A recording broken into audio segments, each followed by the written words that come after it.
Hello once again! Welcome back to another soul-crushing experience video.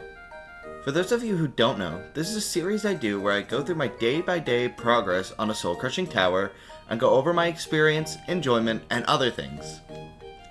Today we head behind Ring 1 into the Forgotten Ridge to find my new hardest tower, Tower of Mindbreaking. This tower is one of the more fun towers I played, and is quite an interesting tower to me.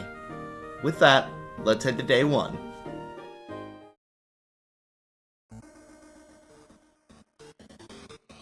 Today was the first day of going from the beginning. I very quickly discovered how this tower was going to go, failing floor 1 most attempts. I passed floor 1 for the first time about 10 minutes into grinding and failed the spinner on 2, or as I called it, the stupid moving fucking wall. You need to be very careful with taking with that. Fuck! I think it's safer to just take like that. Stupid moving Just fucking that wall. Exactly, yes. Wait. After another 10 minutes, I had another floor 2 attempt. At this point, any run to 2 was a good run, since floor 1 was causing me so many issues. This time I failed the floor 2 outside to the Teardobby route, as my friend and I started calling it. After this, I got a couple more runs to 2, but none of them got to the outside section, and I decided to end my session there. I realized after this that most of my trouble would be the first 2 floors, and that the further I got into the tower, the better my chances of beating it are. The reason for this is because the floors are easier, and also because of the safe nets. 5 gives you a partial safe net, as well as 7. However, at the start of 8, you can hit a button by doing a 12 stud jump, and that activates a safe net over the unsafe part of 7, meaning you have a safe net for 7, 8, and 9. That leaves 10, with some parts that are netted and some parts that are not.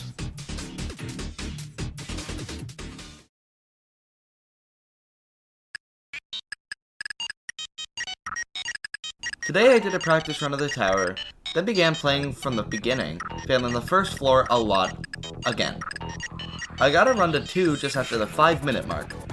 That run ended up being in the second half, and passing my PB. I got onto the net on 2, meaning that I had guaranteed myself a floor 3 run on the first run past 1. Unfortunately, I mistimed the spinner and ended up failing. Much later, I got back to 3 again. This time, I was too slow on the button timer. Very shortly after this time, I got yet another run to 3. This time I ended up missing the truss before the timed button. In total, that was 3 different runs to floor 3 today, and I was getting to 2 a lot more as well, so overall, a pretty successful day compared to day 1.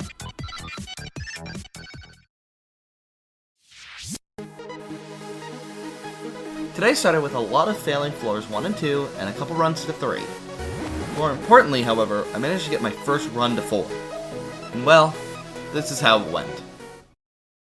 Quite yet, but like, next thing that's like really weird or something. Yeah. It's Oh like, shit. I'm at 4. Yeah, no, again, part of that is just the... No! I failed the first fucking part! I'm back down to 2. Not well as you could see, but hey, it was still a run to 4, so that was good progress. Not long after, I got my second 4 run after failing 3 a few more times. This time it went a little better. This fail was just a little bullshit, however. I don't even know how this happened, to be honest. I just didn't grab the ladder. Either way, this was about halfway through floor 4, so that was still pretty good progress. Later that day, I had a second session. In just a couple attempts, I had already gotten to 4. I then passed my PB and got on the ladder.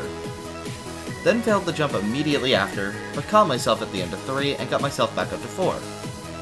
Then, I passed my PB again. The rest of 4 was not that hard, so I had got my hopes up.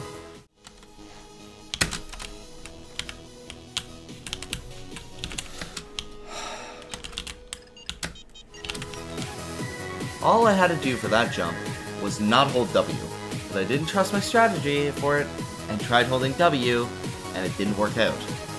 Unfortunately, that was also the second last jump of 4 too, meaning that I had almost gotten to 5. another 4 attempt after a bit, and I failed in quite a bad way this time. This was the start of a new trend that I was not a big fan of. Finding out that 4 was not the easiest floor despite having easy jumps. After a good while, I ended up getting back to 4 yet again, making this session the best I have had now. Unfortunately, I came short and I jumped pretty early on and got bounced off a wedge. After this, I went ahead and casually completed the Garden of Ixchel Tower Rush.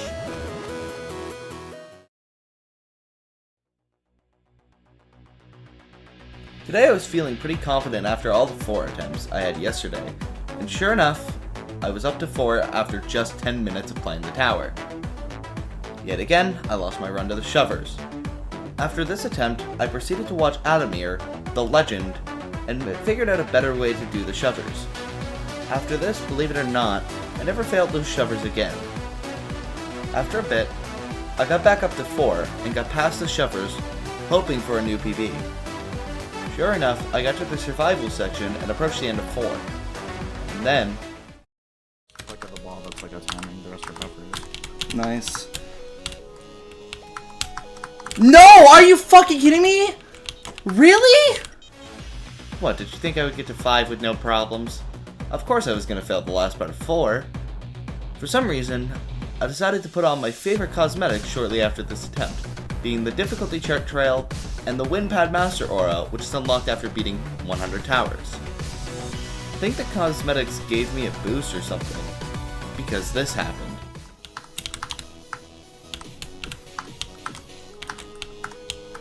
Floor 5. Nice. That's right, I finally passed 4 after a ton more fails than I thought I would have there. Floor 5 is very scary, because although it's a partial net, if you fall onto that net, you have to do the first part of 5, which although isn't that hard, it is not over the net, making it quite scary to have to do over and over again.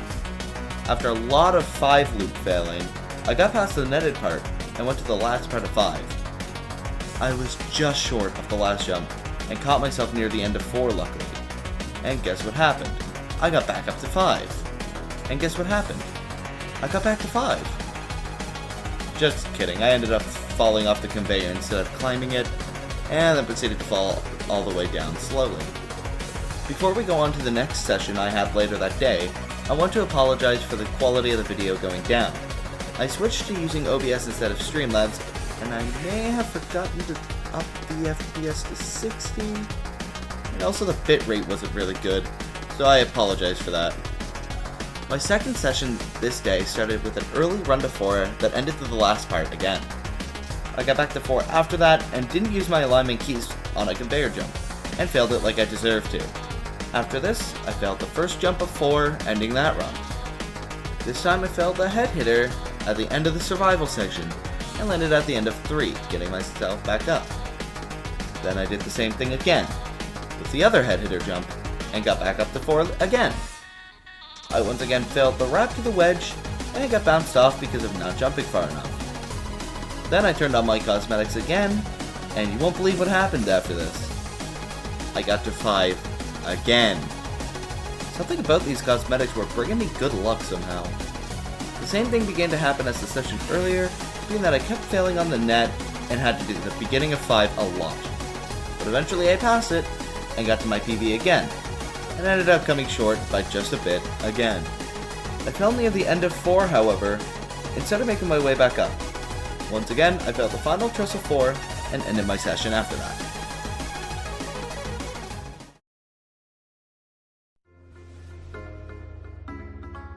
Today was the day that I played terribly. I only got to 4 3 times in the entire session. The rest of it was spent failing 1, 2, and 3, unfortunately. There really isn't much to say about this day, other than I was not having a good time playing the tower today. So much so that I actually took a break from it, and didn't play it at all on the 27th. I usually try to play a tower I am grinding at least once a day for about an hour, just to keep my muscle memory improving, but I really wanted to take a break for once, and then start playing even more the next day.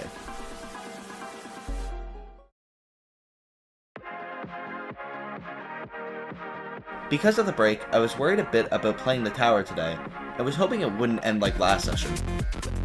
My first attempt was already at 4, which was the fastest I had ever made it here, in just 5 minutes. Unfortunately, I failed it, but I caught myself at the end of 3. Then guess what? Sure enough, back to 4 again, so this session was already better than the one before. But it got even better. Oh, we're so back! We're so fucking back! This time, I was more nervous for 5, since I practiced the last jump, meaning I was more confident. And so, the net loop failing began. I got past the net after a bit, and failed one of the first jumps after, and caught myself at the beginning of 5. Although it was really scary, I was very happy I caught myself. After this, I passed the net again, and approached my PB. Yes! Okay! Floor 6. The main thing about 6 is an incredibly long spinner at the beginning of the floor. The entire floor is not too hard, however. Because I was nervous though, I messed up the spinner and caught myself back on 5. Passing 5 on my first try, I got back up to 6. This time I got past the spinner and got to the gameplay of 6. It didn't take long for me to fail, since I turned too early trying to fit into a 2-stud gap to climb a truss. Luckily, I caught myself at the end of 5 and made it back up again. This time passing the truss, I failed because of a truss below a wedge that is somewhat hard to grab onto, falling back to 5 yet again.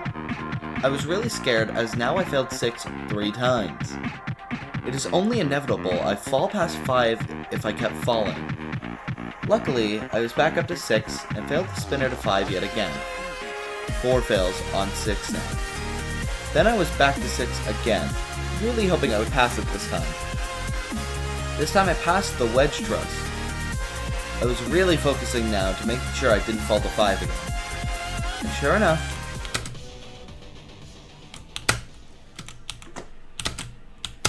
huge! Huge! Oh my god, huge!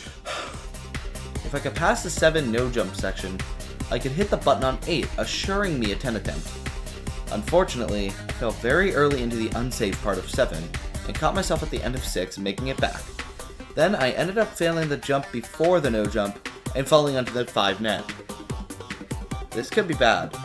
I could still easily fail a spot in 5 and not make it back up. Luckily, I got back to 6, and then passed the first try. Now, I got myself to the actual no jump part of 7. If I fell, it could be really bad, and at the very least, really scary. All I had to do was pass it this time, and make the 12-stud jump on 8. Sure enough, I had made it past the no jump section on 7 and made it up to 8.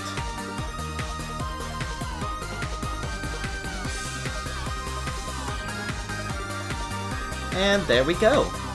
That's a net until I get to 10. And now it is time for the 7, 8, and 9 net. I'll be honest and save you all the pain. This section took way too long. My run when getting here was about 40 minutes, and when I got to 10, my run was at 123 minutes. It's not even that hard of a part in the tower. I was really struggling with 9 for some reason. Anyway, I finally got to 10 and got quite nervous. Some parts of 10 are safe netted, and some parts are on the outside. The first part is completely netted. The next part, you have to hit a button on a conveyor on the outside of the tower. I used T-pose just to make sure I was not as close to the edge. After this is another net section that is quite easy. Then you have 3 tight ropes over the 7 net.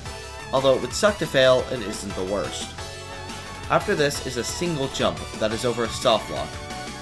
Although it isn't hard, I was really scared I would fail it. Luckily, I passed it and got to the last net of 10. After that, the spinner outside. Then there's this weird button section where you simply have to survive. And then finally, the last part of 10. The scariest 4 jumps in the entire tower.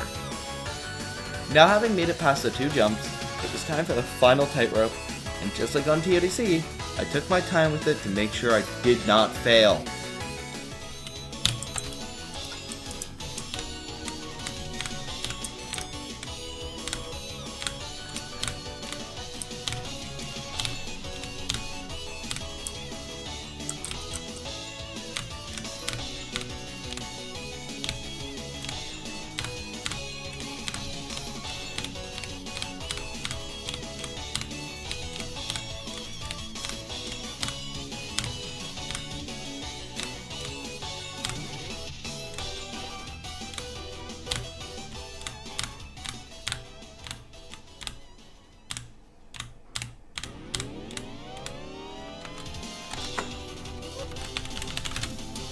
Let's go.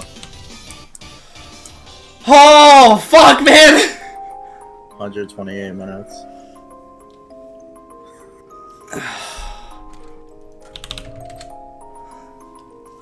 Jesus.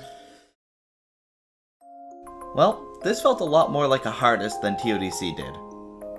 While this tower did have its downsides, I really enjoyed it, and I thought it was one of the more fun towers I have completed.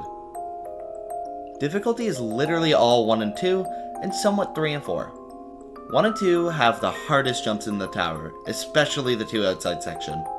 Once you get to 5, you have a decent shot of completing the tower, as long as you have enough practice. I would definitely recommend practicing the nets. Even though it is netted gameplay, some of the jumps are very weird and take a bit of time to get used to. Anyway, it is finally time to get started with the rankings for this tower. For those who don't know, I rank my towers out of 2 categories, being gameplay and enjoyment. Let's start off with the gameplay. Sure, it is an old tower, but it is honestly quite good gameplay. The only part I found annoying was the 2 outside section, specifically that one S-Wrap. That jump ended so many runs it isn't even funny. I really like how 8 gave you button progress though. I prefer button progress over safety nets usually, as I can find safety nets really annoying. This one was more annoying mainly because I didn't think it would take me almost an hour and a half to pass it, but the gameplay there isn't too bad. I'm going to give the gameplay a 9 out of 10, which is really good. Next is enjoyment.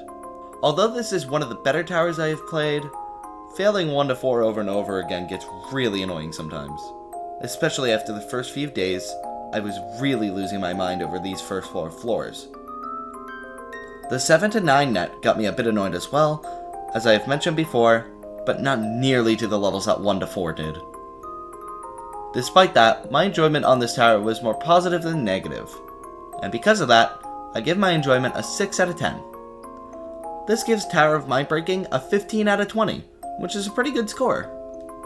Well, that sums up everything I wanted to say. Thank you all for watching this video. In case you didn't know, I stream JToH on both Twitch and YouTube. If you want to join my Twitch, the link is here. I also have a Discord server you can join, and the link is here as well. And with that, I will see you all next time.